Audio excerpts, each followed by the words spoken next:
Hello and welcome to PocketGamer.biz's YouTube channel. My name's John Jordan and the game we're looking at today is from Disney Interactive and it is, let me get it all right, it is Marvel Avengers Alliance 2. So the clue is this is a sequel to a game that came out quite a long time ago now, a few years ago, on Facebook first. This is the kind of sequel and this is the mobile first. That's kind of just how the ecosystem has changed when it comes to social mobile games. So what we're going to show today is just a mission, a basic mission. I'm not massively far into the game. You can see at the top right hand corner I'm level 4. So there's no clever things I'm doing here. This is just the kind of a common or garden mission. But to start, this is the screen, so we can see as they tend to be in these kind of card collection style RPGs that are now becoming very popular.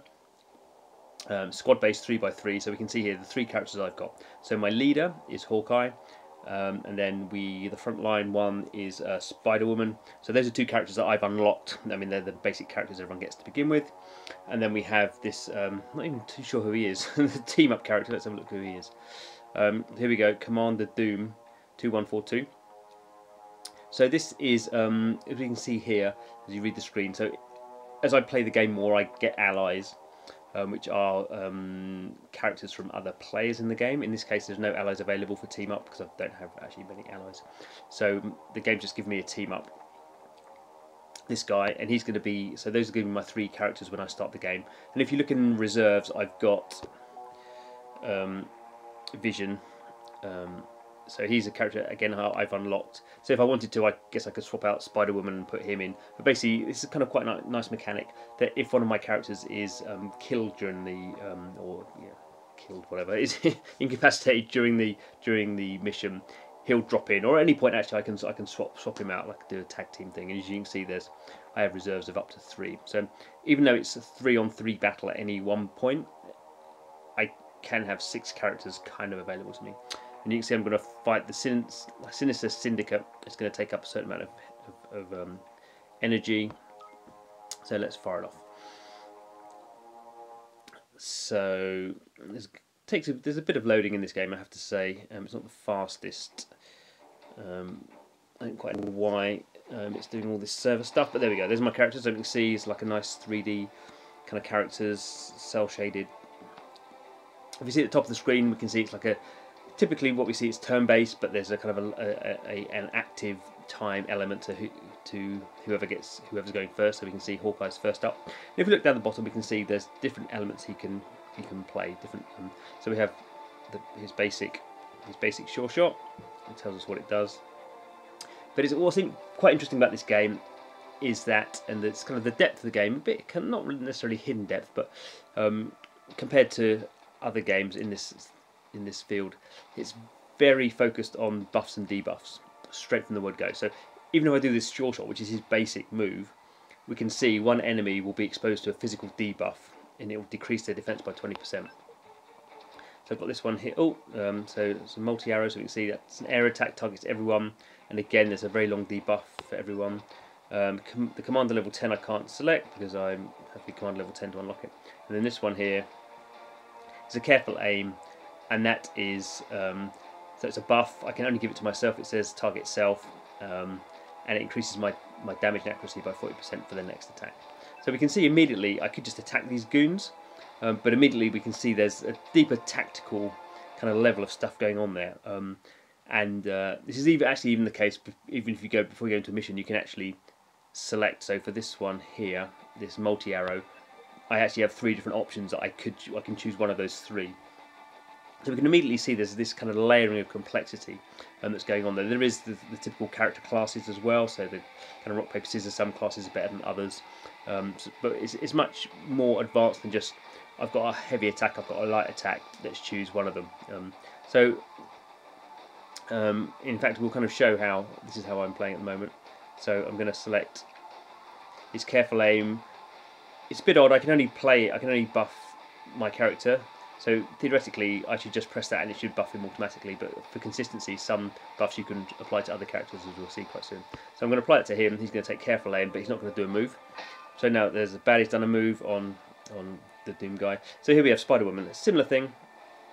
So she's got a Venom Blast, that's a debuff wound, and does heavy damage over time to one person. This is again one enemy, it's a stun, next action is delayed.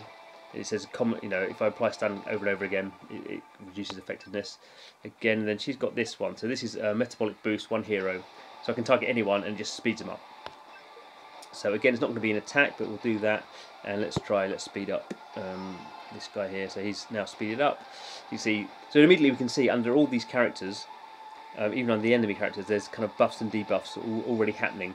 So obviously the things in green are buffs that improves what we're going to do, improves our characteristics, and red ones are negative. And so I've not played this character before, so it's Drax. So Drax can do a knee to the face. He can probably bigger. So this is if a target's wounded. So already we're kind of seeing how we might want to use these things. And his one is rage, so he's going to restore health over time and generate rage. So because I've done this to all the other ones, to do this to this, he's going to shout at. This is quite funny the way he's going to shout angrily. There he goes. So the other guy's just done a woman's just done an air attack. He's done a so we can kind of see how it's playing out. I've not done any attacks yet, but now hopefully these attacks we can already see this guy's more vulnerable. So even though it's an area attack, I had to press on one of them. So let's take him out. So seduction pheromones, he's stunned. We can see, and we can already see now, you know, underneath these characters is the amount of kind of stuff building up there. Slash and then slash and then slash again. So it's going to be an attack, class advantage as well. So he's down. So we can kind of see why we didn't need to attack straight away, but after one level of kind of like buffing our characters, the attacks were more valuable. So this one again.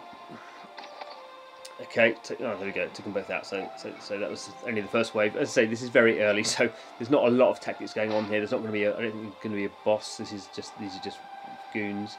So we could just do a single one. They're both vulnerable. So okay, we're taking damage. We're giving damage. So his health is recovering because we gave him that buff early on. Let's give him a knee to the face. They're resistant though, so not to say there won't be any damage, but the damage will be less than if they were vulnerable. She can do a Venom Blast.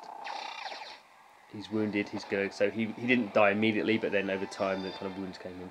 So there's no point doing an area attack.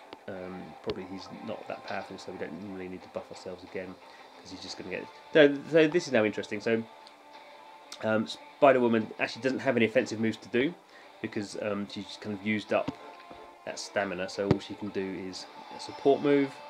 She's actually not a great character. She's a great character for support moves. She's not a great character for offensive moves because she just generally ends up running out of moves quite quickly. But as I say, this is very early in the game. So there we go. You know, it's pretty straightforward. Oh, Vision's leveled up. Even though I didn't use him, he was kind of part of the team. I guess that's to be expected.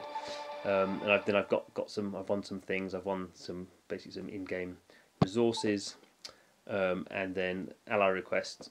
So yeah, Commander Doom 2142 is obviously a player, and Drax is the character. I should know that. I don't know my Marvel characters very well, do I? So there we go. So that's a basic. Just to very quickly just show you a basic mission. There's nothing very complex here. You can see, basically, I've got to play through some more missions, and at the end I'll get to the boss will be Rhino. So I'll fight the goons probably in 3 or maybe 4 waves. Then, and the end boss I'll have to kind of fight is Rhino. So obviously, Rhino is part of the Marvel IP range. So there we go. So that is Marvel Alliance, Avengers Alliance 2. Which has, I've only just shown you kind of this one area. This is kind of the gameplay area. We've not looked at any metagame at all, and it's much deeper than certainly I imagined, and yeah, in a surprisingly good way. I think the one interesting thing is, as you can see there, I've been talking, so I've been doing things a bit slower. It's quite slow and quite manual, so there's no autoplay or anything like that, which may be a problem in terms of how people now play games. So autoplay very popular in China, Asia, and pretty much how people don't focus on the gameplay and just focus on the metagame. This is clearly the designers of this game have made a decision to take a step back from that. We'll see if that is the correct decision or not. I guess in about a month's time, just to see what their first cohort of the D30 retention is like. But anyway, Thanks for watching. Don't forget to subscribe because we like to do this kind of analysis of mobile games. If you like watching analysis of mobile games, free-to-play games, then this is the channel for you. Hope to see you again soon. Bye.